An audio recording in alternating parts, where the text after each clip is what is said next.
안녕하세요 여러분, 강남대학교의 임성민 교수입니다. 오늘은 기독교 구구 세력에 대해서 알아보려고 합니다.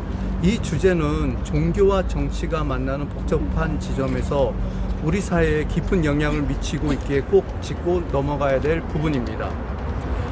이 문제에 관해서 하이델베르크 대학의 프린츠 리나트 교수와 강남대학교 융복합대학원 목회형성 리더십학과의 정선진 교수님, 이 두 분의 강의 내용을 한번 들어보도록 하겠습니다. 신학과 기독교 전통에서 이 문제를 살펴보고 한국교회 현장에서 이 문제를 어떻게 풀어갈지 함께 고민해 보도록 하겠습니다. 끝까지 시청해 주시기를 바랍니다. 그럼 바로 시작하도록 하겠습니다. Also, guten Tag, sehr geehrte Damen und Herren und Mitchristen und Mitchristinnen aus Südkorea.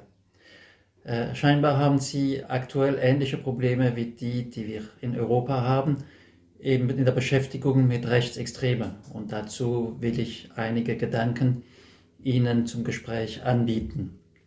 Zuerst ist natürlich wichtig, bei Rechtsextremen schon einmal das Phänomen zu analysieren und eben zu sehen, was da verschiedene Kennzeichen sind.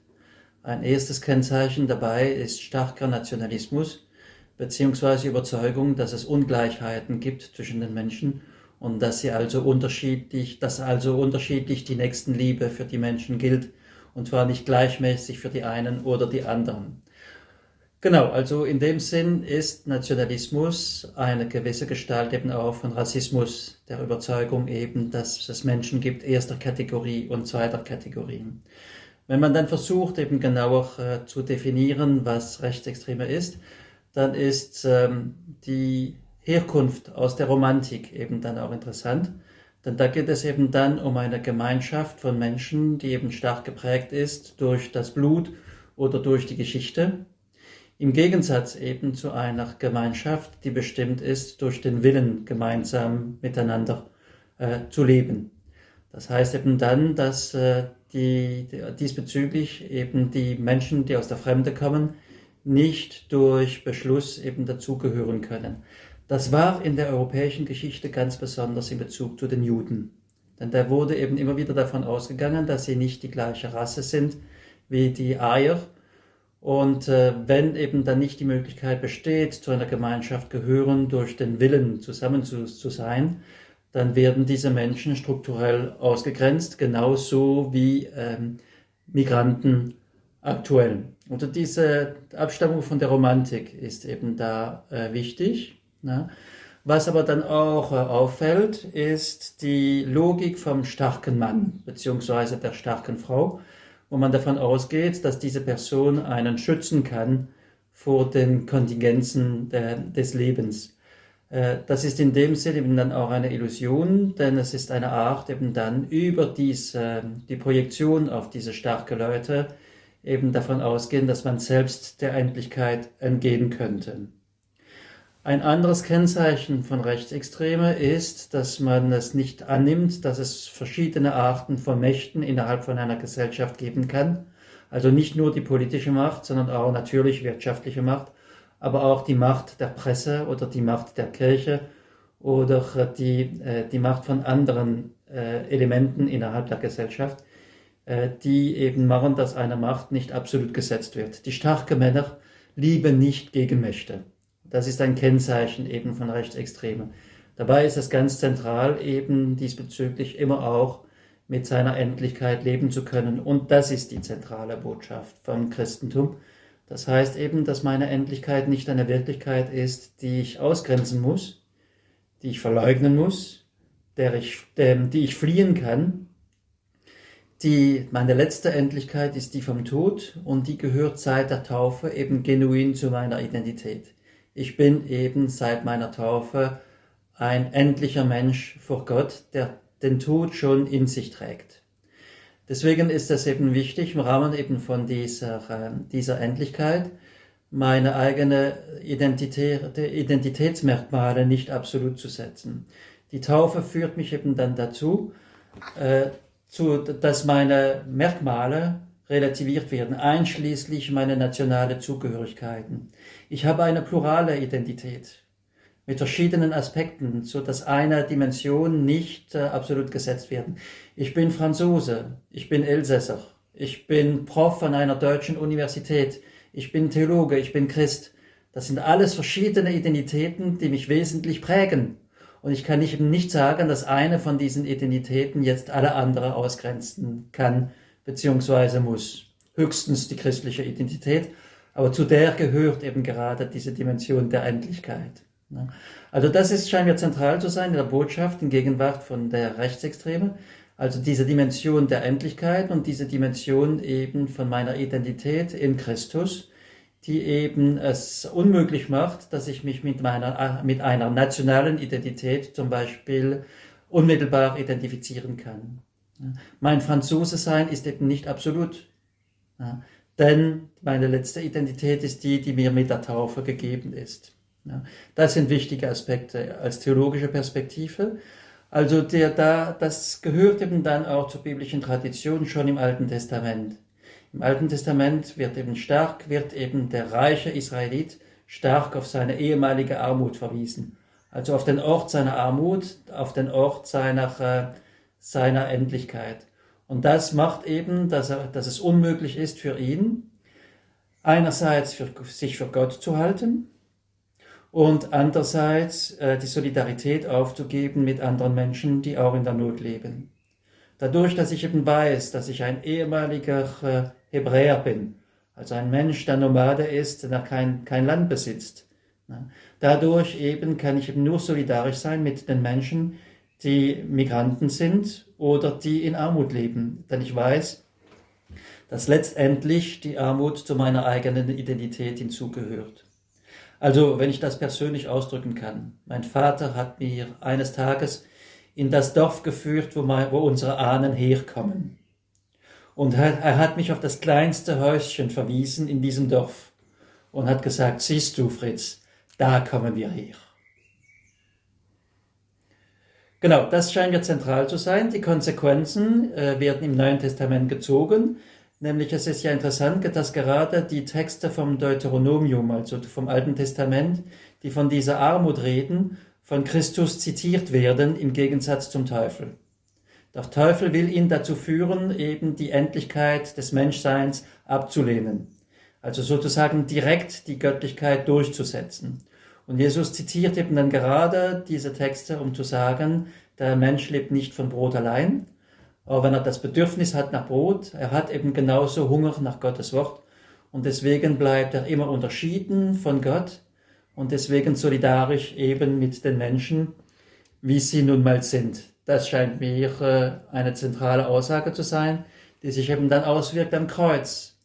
Das Kreuz ist in dem Sinn eben der Sieg über den Tod, über die Sünde, über das Absurde, weil diese verschiedenen Elemente eben aufgenommen werden in die Identität vom Sohn Gottes und anschließend in unsere eigene Identität. Also diese Wirklichkeiten werden nicht dadurch besiegt, dass sie verschoben werden, dass sie verdrängt werden, sondern indem sie eben auf sich genommen werden. Und das führt definitiv eben heraus aus jeder Perspektive vom starken Menschen, der vor jeden möglichen Schwierigkeiten schützen sollte. Genau, das heißt eben dann für die Kirche, dass es darum geht, immer wieder eben die Begegnung zu schaffen zwischen Migranten und anderen Menschen, einerseits. Andererseits hat die Kirche eine wichtige Rolle, indem sie immer wieder auf die Geschichte verweist. Das heißt, immer wieder eben zeigt, zu welchen Katastrophen es geführt hat. Also Rechtsextremismus heißt Kriegspolitik. Und wenn man keinen Krieg will, muss man solche Politik eben definitiv vermeiden. Und es geht eben dann darum, tatsächlich eine Spiritualität anzubieten, beziehungsweise zu einer Spiritualität auszubilden, sodass jeder Christenmensch im Laufe seiner Biografie mit menschlicher Not konfrontiert wird und eben auch mit dem Gesicht desjenigen, der darunter leidet. Das heißt zum Beispiel in Bezug zu den Migranten ist es eben immer wieder wichtig zu verstehen, dass es da nicht um Statistik geht.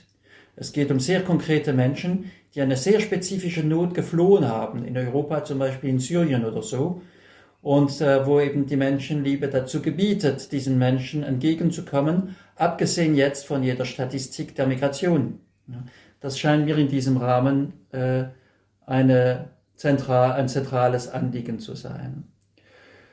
Ja, dabei ist es auch wichtig natürlich, dass man über die konkreten Schwierigkeiten, die mit Migration zum Beispiel zusammenhängen, auch miteinander reden kann.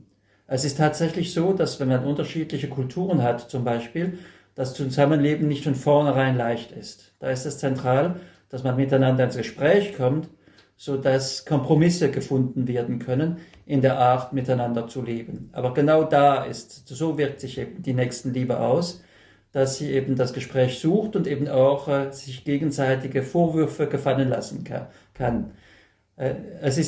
Insofern es nicht leicht ist, zusammenzuleben, kann man eben dann diese verschiedenen Vorwürfe zum Ausdruck bringen und eben gemeinsam mit diesen Schwierigkeiten umgehen. So, also eine Baustelle für uns in Europa, eine Baustelle für Sie in Südkorea. Austausch zu diesen Themen sind immer sinnvoll. Ich danke Ihnen für Ihre Aufmerksamkeit.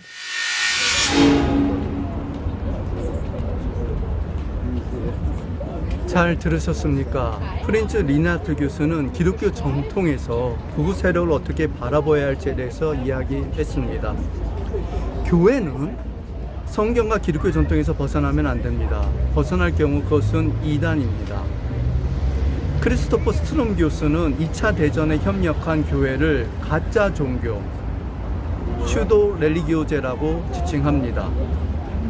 2차 대전, 그 당시 일부 교회는 한 하나님, 한 제국, 한 교회라는 표를 내걸고 신앙을 전체주의 국가 이념에 종속시키려고 했습니다. 그들은 유대인 박해와 나치의 전쟁 범죄에서 침묵하거나 이를 신학적으로 정당화했고 일부는 공개적으로 나치 이데올로기를 설계하며 폭력에 동조했습니다. 이는 한 사람 히틀러를 절대화하고 맹목적으로 따르며 특정 집단을 적대시하여 내부 결속을 다지는 방식으로 이루어졌고 결국 폭력까지 정당화했습니다. 이런 현상이 오늘날 한국교회에서 반복되고 있지 않습니까? 우리는 이와 유사한 것을 뉴스에서 보았습니다.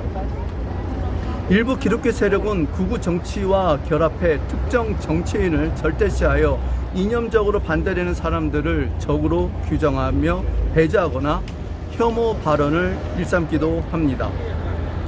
성경과 기독교 전통에서 벗어난 이런 행위는 크리스토퍼 스톰 교수가 경고한 대로 바로 가짜 종교, 슈도 렐리기오제입니다.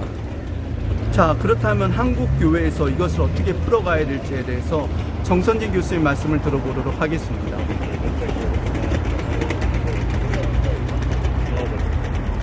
저는 23년간 거룩한 빛 광성교회를 섬기고 은퇴한 정성진 목사입니다. 지금은 크로스로드 선교회를 세우고 복음 통일 사역과 고아원을 나온 자립준비 청년들을 돕는 비빌언덕 사역, 미자립교회 목사들에게 직업을 교육하는 랍비 직업교육원, AI 교육연구소 등을 운영하고 있습니다. 그리고 강남대학교 융복합대학원 목회영성 리더십학과 석좌 교수로 목회자들을 교육하고 있습니다. 오늘 제 강연은 독일 튜빙겐 대학교의 프리츠 린하드 교수님이 기독교가 극우가 되어서는 안 된다라는 주제의 강연에 대해 한국교회가 처한 현실을 돌아보며 제가 40여 년간 목회 여정에서 배우고 경험한 교회의 사회적 책임에 대해 한국교회 극우적 이미지 극복과 신뢰 회복이라는 제목으로 말씀드리겠습니다. 이 강연을 통해 한국교회가 다시 한번 소금과 빛의 사명을 다하는 교회로 회복되기를 간절히 바랍니다. 그럼 먼저 리나드 교수님의 메시지를 요약해 보겠습니다. 리나드 교수님은 서구 사회에서 대두된 극우주의의 특징을 기독교 시각으로 예리하게 분석했습니다. 첫째, 우월의식을 전제한 강한 민족주의가 복음의 보편성과 충돌함을 지적했습니다. 둘째, 혈통문화 역사를 절대화하여 타자를 소외시키는 낭만주의적 공동체 개념이 교회 안에 침투할 때 세례를 통해 받은 다중적이고 상대화된 정체성을 잃게 된다고 경고했습니다. 강력한 지도자에게 구원을 기대하는 스트롱맨 신드롬은 인간의 근원적 유한성과 십자가 영성을 부정하게 만든다고 말했습니다. 마지막으로 극우주의는 결국 전쟁과 폭력을 낳은 역사적 경험을 망각하게 하며 교회는 이를 기억 속에서 꺼내어 고발해야 한다고 역설했습니다. 그리스도인은 자신이 유한한 존재임을 기억할 때 국경과 문화를 넘어 이웃을 사랑할 힘을 얻는다는 것이 핵심 메시지입니다. 그러면 이러한 통찰은 오늘 한국교회가 마주한 현실을 이제 진단해 보려고 합니다.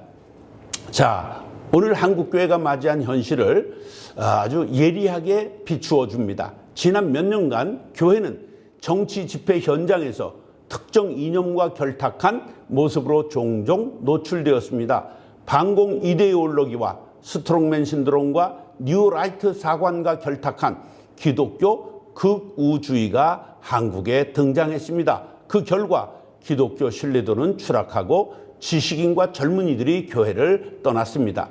반공, 반이슬람 등의 구호를 송속 구별 없이 사용하는 동안 사회는 교회를 극우 진영의 종교적 동맹군으로 지목하기 시작했습니다. 결과는 통계로도 확인됩니다. 대다수의 청년 세대가 교회는 혐오 담론의 온상이라고 응답하며 코로나19 시기에는 교회발 집단 감염이 사회적 분노를 폭발시키는 단초가 되었습니다.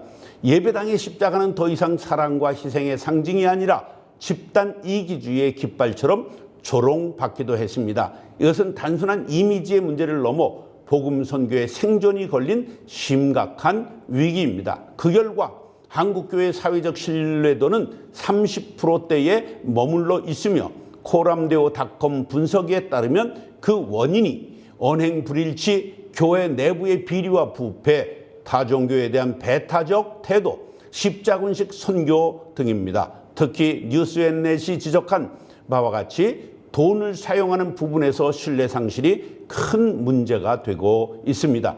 소수가 장기간 교회 재정을 불투명하게 운영하는 관행이 계속되면서 사회로부터 외면받고 있는 현실입니다. 그렇다면 이 위기를 어떻게 극복할 수 있을까요?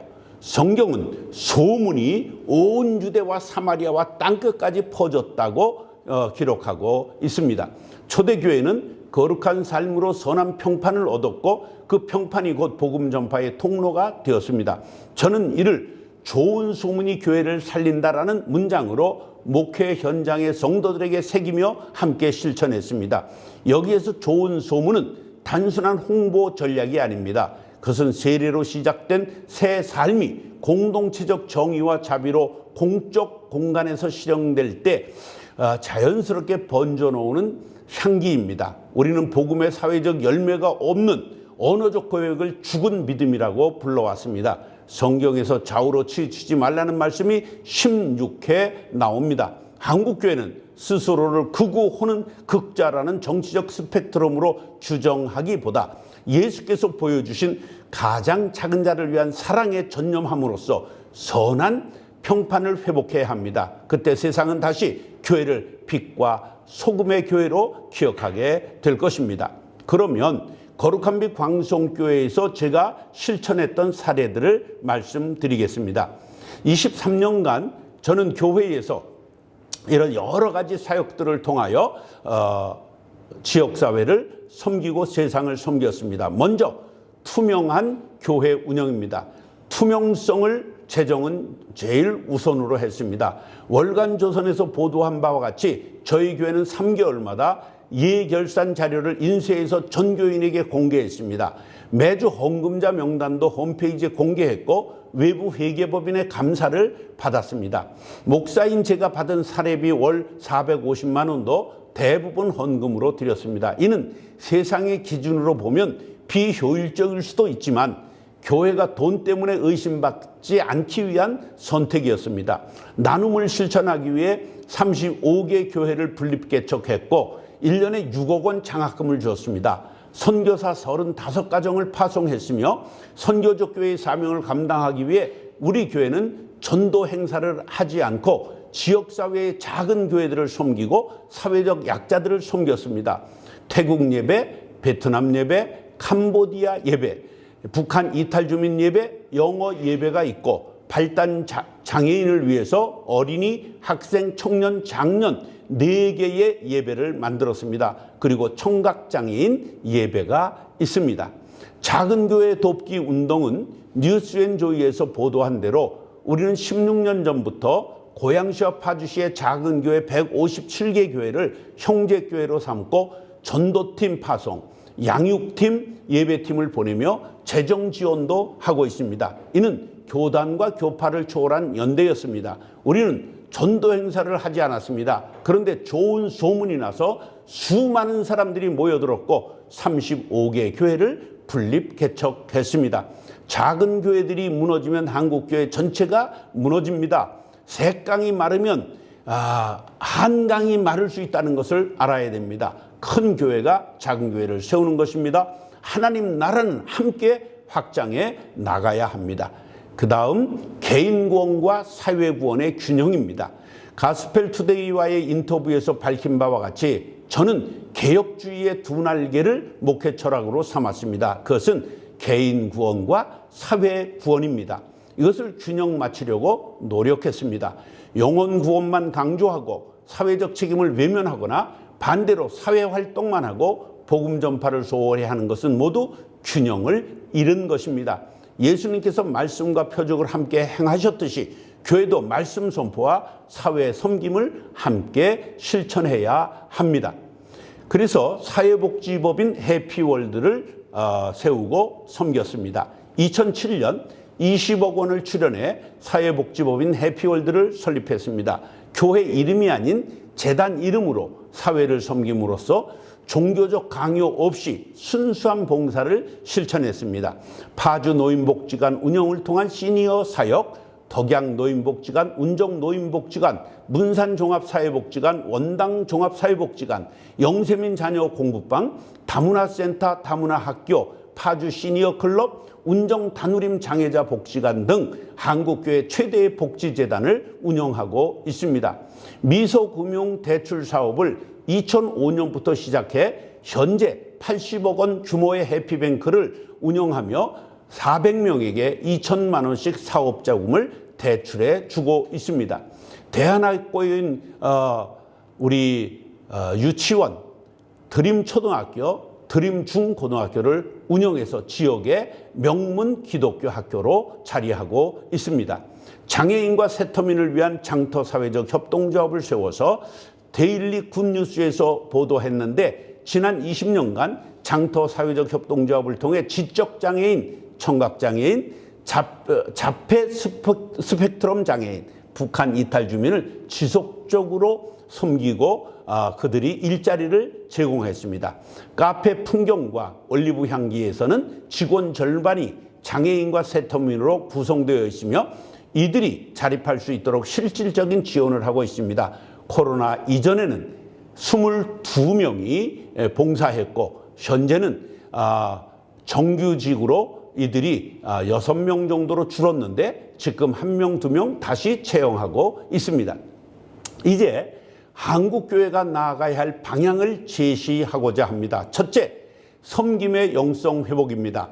예수님께서 인자가 온 것은 섬김을 받으려 함이 아니라 도리어 섬기려 하고 마태복음 20장 28절에서 하신 말씀을 기억해야 합니다. 교회는 섬김받는 기관이 아니라 섬기는 공동체가 되어야 합니다. 고신 뉴스에서 지적한 바와 같이 교회가 교세를 확장하거나 자기 이익만 챙기는 집단이라면 일반인의 공감을 얻을 수 없습니다. 교회는 지역사회에 실제적으로 참여하고 소통하며 기여해야 합니다. 둘째, 투명성과 청지기 정신입니다. 교회 재정의 투명성은 선택사항이 아닙니다. 하나님 것을 맡은 청지기로서 모든 재정 사용에 대해 성도들과 사회에 투명하게 공개해야 합니다. 또한 목회자들의 삶도 모습도 중요합니다. 말과 행동이 일치하는 언행일치의 삶을 보여야 합니다. 셋째, 연대와 협력의 정신입니다. 개교회주의를 넘어서서 작은 교회와 큰 교회, 도시교회와 농촌교회, 부유한 교회와 가난한 교회가 서로 돕고 연대하는 공동체적 책임을 감당해야 합니다. 넷째, 사회적 약자에 대한 우선적 관심입니다. 구약의 고아와 과부, 나그네와 가난한 자에 대한 하나님의 마음을 기억해야 됩니다. 오늘날의 장애인, 이주민, 노인, 아동 등 사회적 약자들을 우선적으로 돌보는 것이 하나님 나라의 가치입니다. 2024년 말 265만 명의 외국인들이 나그네 되어 한국에 거주했고 인구 대비 5%를 넘어서기 시작했습니다. 이들을 선대하며 전도해야 할 사명이 한국교회에 있습니다. 리나드 교수님께서도 강조하신 바와 같이 이주민에 대한 것은 통계의 문제가 아니라 매우 구체적인 필요를 가진 사람들의 문제입니다. 하나님의 사랑은 통계나 정치적 계산을 넘어선 구체적인 사랑입니다. 이제 결론을 말씀드리겠습니다. 교회의 공적 책임과 윤리적 선포입니다. 사랑하는 한국교회 성도 여러분, 우리는 지금 기로에 서 있습니다. 극우적 이미지로 인해 사회로부터 외면받을 것인가, 아니면 빛과 소금의 사명을 회복하여 세상에 존경받는 교회 공동체가 될 것인가 하는 기로입니다. 정치적 발언이나 이념적 편향이 답이 아닙니다. 우리의 답은 오직 예수 그리스도 복음 안에서만 찾을 수 있습니다. 예수님께서 너희는 세상의 빛이라, 너희는 세상의 소금이라고 말씀하신 것을 기억하십시오. 빛은 어둠을 몰아내고 소금은 썩는 것을 막습니다. 교회가 진정한 빛과 소금이 될 때 세상은 변화될 것입니다. 이것이 바로 교회의 공적 책임입니다. 사회의 도덕적 나침반이 되고 정의와 평화의 통로가 되며 희망과 치유의 원천이 되는 것입니다. 십자가는 언제나 인간의 오만과 혐오를 깨트리는 하나님의 심판이며 동시에 용서의 표지입니다. 이제 우리에게 남은 선택은 분명합니다. 첫째, 편가르기로 쉽게 얻는 정치적 영향력을 버려야 합니다. 둘째, 십자가의 약함으로 세상의 약한 자를 곁에 머물러 섬겨야 합니다. 셋째, 좋은 소문으로 복음을 증언하는 공동체가 되는 것, 그것이 교회의 공적 책임이요 윤리적 선포입니다. 하나님께서 아브라함에게 너는 복의 근원이 될지라 하신 말씀처럼 한국교회가 이 땅과 민족 그리고 온 세계를 향한 복의 근원이 되기를 간절히 소망합니다. 좋은 소문이 교회를 살립니다. 좋은 소문은 우리의 진정성 있는 섬김과 사랑으로부터 시작됩니다. 한국교회가 다시 한번 세상의 소망이 되고 하나님의 사랑을 온몸으로 증거하는 선교적 교회 공동체가 되기를 예수님의 이름으로 축복합니다. 대단히 경청해 주셔서 감사합니다. 한국교회가 그동안 성장할 수 있었던 이유는 선교와 봉사였습니다. 한국교회가 한참 성장할 때는 한국의 사회복지의 60-70%를 한국교회가 담당했습니다. 이제 우리는 더 이상 구구 일에 오르게 휘둘려서는 안 됩니다. 교회는 다시 성경과 기독교 전통에 깊이 뿌리를 내리고 디아코니아적인 선교, 즉 섬김과 나눔의 삶으로 나아가야 합니다. 권력의 그늘이 아니라 사랑의 빛 아래에서, 이념의 외침이 아니라 십자가의 조용한 헌신으로 세상을 품어야 합니다. 고통받는 이웃의 눈물을 닦아주고 갈라진 공동체의 틈을 메꾸는 손이 되어야 합니다. 그럴 때 교회는 이 땅에 진정한 빛이 되고 거친 세상을 정화시키는 소금이 될 것입니다. 이제 우리의 선택이 남아 있습니다. 구구 세력은, 구구 기독교는 기독교가 아닙니다. 세상이 교회를 통해서 다시 희망을 보고 절망의 골장에서 사랑의 노래가 울려 퍼지는 하나님 나라가 이 땅 위에 조금씩 실현해 가는 그런 교회가 될 수 있기를 간절히 바랍니다.